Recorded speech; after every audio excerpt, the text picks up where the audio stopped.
Spoilers.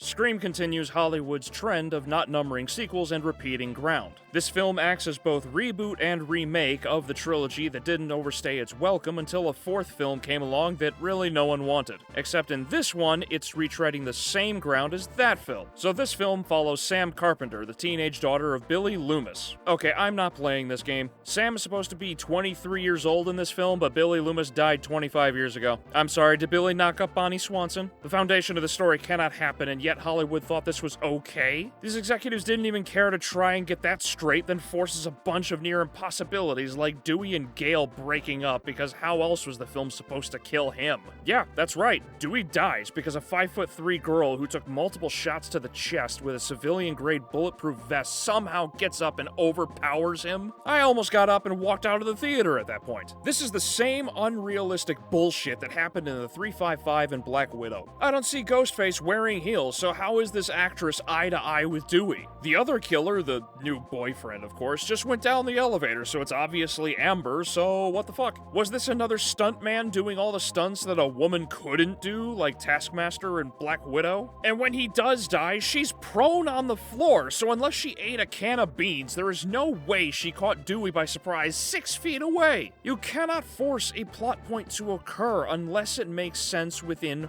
reason. For example, why is it that Tara, the first victim, is isolated on a separate floor with only a single security guard and no other staff at all? Yeah, doesn't make sense now, does it? Only one guard when she was targeted in a town with this kind of history? Not 2 or 3? Oh yeah, and the body armor doesn't stop multiple bullets and prevent broken ribs. That bullet still has force, so the killer would be in excruciating pain. This is what people laughed about at the end of Scream 3 when that killer took numerous shots to the chest and didn't drop.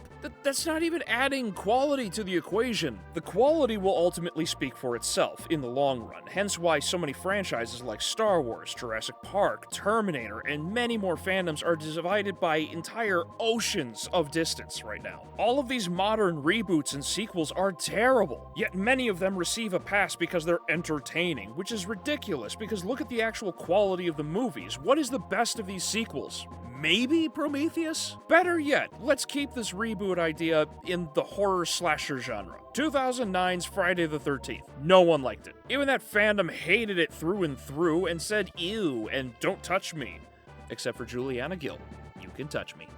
Moving on, the characters in Scream are morons. Dewey literally tells Sam that her boyfriend can't be trusted, and the killers are among them and her friend group, and yet she decides to ignore that information and puts everyone's lives in danger because the plot said so. Are we kidding? Why have these killings occurred and the entire town of Woodsboro isn't in extreme lockdown with people patrolling the streets? Even Halloween Kills got that one right. I don't want to waste any more time because Scream 5, as it should be called, is a waste of time. Killing your darlings isn't handled well at fucking all. The killer's motivations are retarded, the movie villainizes fandoms, it doesn't attempt to tread new ground or change up the formula, and all of it was built on a foundation of a bad script with no soul behind it. This movie even has the balls to end with a nod to Wes Craven, and I would believe that at this point he's rolling in his grave, and hopefully comes back to haunt this crew in their dreams. Now, thanks for watching.